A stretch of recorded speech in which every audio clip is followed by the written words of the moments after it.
睡前一部恐怖片，今天依旧是美恐系列《逃跑》。这个电影把什么是病态母爱，什么是掌控欲，一一的都描绘出来了。结局真的是大快人心。话不多说，听我讲。故事开始，翠花是个不幸的孩子，从小下肢瘫痪，妈妈独自一人将她拉扯大。细数她身上的病，足以编纂成一本医学研究报告。每日都在与药物为伴，不是正在吃药，就是在准备吃药的路上。可即便如此，翠花从未有过丝毫的消沉，反而凭借着顽强的毅力，日夜苦学，满心憧憬能像正常人那般踏入自己理想的大学。终于努力有了回报，丽莎通过了梦寐以求的考试。然而日子一天天过去，录取通知书却如石沉大海，毫无音信。不仅如此，母亲以专注学习为理由，至今都没有给丽莎配备手机，更是不让丽莎接触电子设备。一天，妈妈从超市购物回来，爱吃巧克力的丽莎趁着妈妈出去之际，偷偷拿走了袋子里的一些巧克力。就在这时候，丽莎发现袋子里面有一瓶药，上面的名字是妈妈的。丽莎并没有多想，以为是妈妈生病了给自己开的药。到了晚上，妈妈一如既往的给丽莎送药来了。丽莎看了一眼药盒，其中里面的绿色胶囊不就是自己上午看到的药吗？妈妈怎么拿来给自己吃了？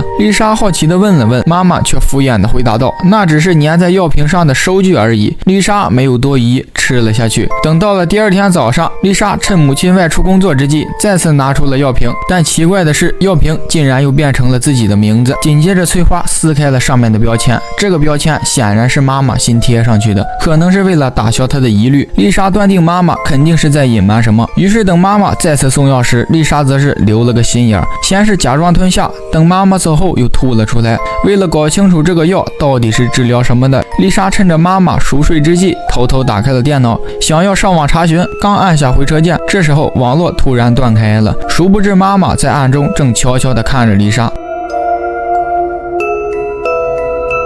到了早上，丽莎刚起床就听到了妈妈在给网络公司人员打电话，试图打消丽莎的疑虑。然而聪明的丽莎察觉到妈妈也开始对她有所防备了，于是丽莎便主动告诉妈妈自己昨晚用电脑查了一下学习资料，但是没有网络。俩人互相打消了彼此的疑虑。早饭过后，丽莎透过窗户看到妈妈在外面浇花，然后趁这段时间给药房人员打电话，但是没想到接起电话的却是妈妈的朋友。担心自己怕被暴露，丽莎急忙挂断了电话。看来妈妈早有防备，把这一切安排的都滴水不漏。紧接着，丽莎迅速的来到了窗边，见妈妈还在浇花，丽莎再次拿起电话，这回她随便按了一个号码，打给了陌生人。好在对方热心的帮丽莎上网查询了药物的名称，对方告诉她这个药是来治疗心脏病的。随后丽莎又问她长什么样子，对方说是一个药丸。听到这儿后，丽莎吓了一身冷汗。为了弄清楚妈妈给自己吃的药到底是治疗什么的，于是在晚上吃饭的时候提议自己要看电影。妈妈带她来到了电影院。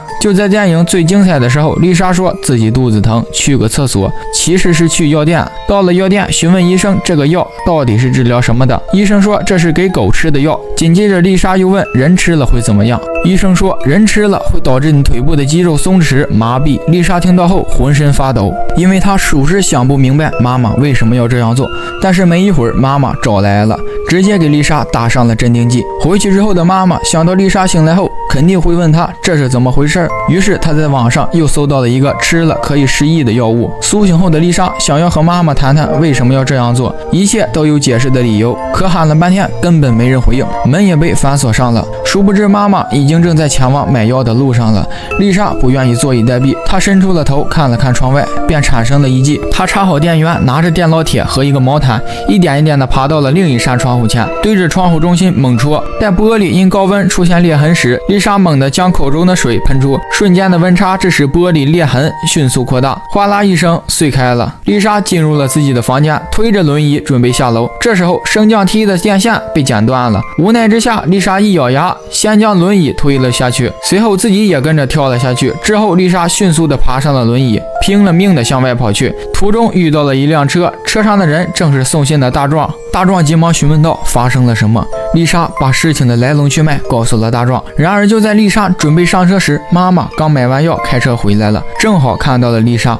司机见势不妙，赶紧把丽莎藏到了车后，独自拦住冲过来的妈妈。任凭妈妈如何辩解，大壮始终没有松口让他带走丽莎。毕竟每次给丽莎送信时，妈妈总是抢着出门拿，这行为明显透露着古怪。无奈之下，妈妈回到了车上，原以为危机解除，可就在大壮准备关门时，妈妈突然把镇定剂扎在了大壮身上，就这么的，大壮晕了过去，丽莎也被带走了。发现自己身处在家里的地下室，这地下室更像是个小型实验室，摆满了各种化学器材。丽莎满心疑惑，不经意间角落垃圾桶里的信件吸引了她的注意，她翻出来一看，竟是大学的录取通知书。这下丽莎全明白了，难怪母亲从不让她自己拿信件。想到这儿，丽莎情绪瞬间失控，在实验室里疯狂打砸起来。可冷静过后，她又在书架上发现了一个写着妈妈名字的盒子。丽莎刚想去拿，却发现轮椅早已被铁链锁住。无奈之下，她只能舍弃轮椅，艰难地爬到了书架前，拿下盒子。打开盒子的那一刻，里面的东西让她触目惊心，一张自己儿时的照片，上面显示她刚出生2个小时就夭折了。丽莎满心疑惑，继续往下翻找，又发现了一张10几年前的寻人启事。丢失婴儿的日期竟与自己死亡证明是同一天，将这些线索串联起来，丽莎瞬间恍然大悟，原来妈妈的孩子其实刚出生就死了，但为了满足自己当妈妈的愿望，竟在产房偷走了自己。为了防止事情败露，还狠心将自己弄成残废，终身囚禁在了房子里。丽莎彻底崩溃了，10几年来精心照顾自己的妈妈，竟然是毁了自己人生的罪魁祸首，这残酷的真相让她难以接受。等妈妈走进地下室时，看到丽莎正用痛恨的眼神望着自己。妈妈起初还有些不明所以，直到看到地上散落的盒子，才明白秘密已经彻底败露。即便如此，妈妈仍试图为自己辩解，说所做的这一切都是对丽莎的爱。随后便将手里拿的药都丢在了地上，声称要和丽莎重新开始。见丽莎不为所动，妈妈脸色突然转变，拖出了一台设备，准备制作可以失去记忆的药物，将其注射在丽莎体内。丽莎吓得急忙躲进了一个房间里，将门锁了起来。眼看门就要被打开，丽莎一抬头，看见架子上放着一瓶化学试剂，标签上写着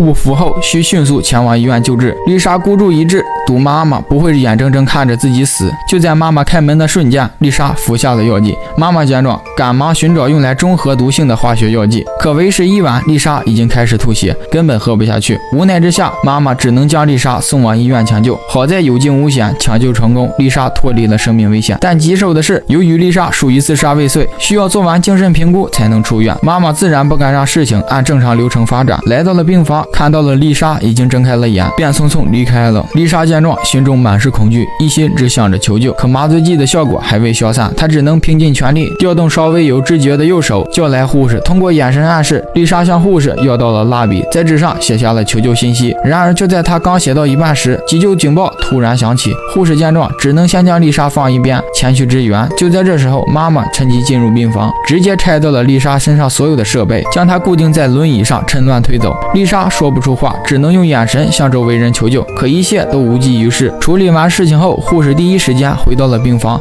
在确认丽莎没有被同事转移后，她在床上发现丽莎留下来的纸条，上面写着妈妈2字。护士瞬间反应过来，急忙通知医院派遣安保人员前去阻拦，同时也报了警。就在妈妈找到残疾人通道准备推轮椅时，却发现推不动。原来丽莎的腿在停药之后已经有一部分恢复了知觉。这时候警察和安保人员也赶了过来，妈妈早有防备，果断掏出了手枪，但是对方快一步，直接一枪打在了妈妈的胳膊上，她没有站稳，直接摔了下去。转眼间7年过去了，丽莎的双腿虽然还不能完全脱离轮椅，但已经能借助拐杖行走了。丽莎每隔一段时间都会去监狱里的病房看望妈妈，但奇怪的是，妈妈一脸惊恐，却说不了话。等管理人员走后，丽莎从嘴里吐出了自己曾吃过的胶囊，显然她想要喂给妈妈。电影到此结束。